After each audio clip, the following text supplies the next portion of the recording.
Hey guys, welcome back to Fast Fix. For today's video, I'm going to show you how to fix Instagram confirmation code not sending.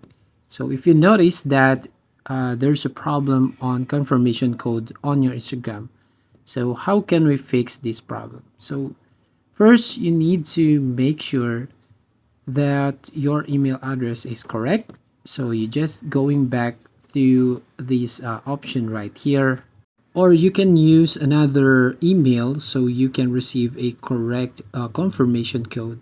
So you just edit that one. Now the second option is just check your internet connection. So you just check your Wi-Fi if it's connected or has a excellent signal strength. So you just check your Wi-Fi connection.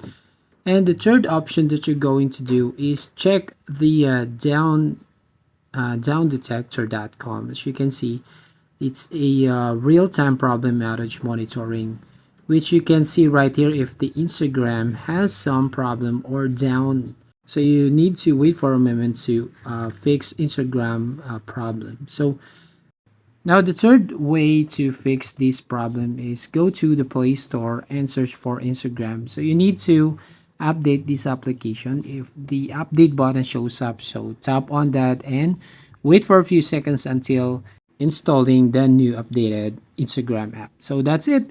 If you find this helpful, don't forget to like and subscribe and ring the bell icon to notify you on the next video.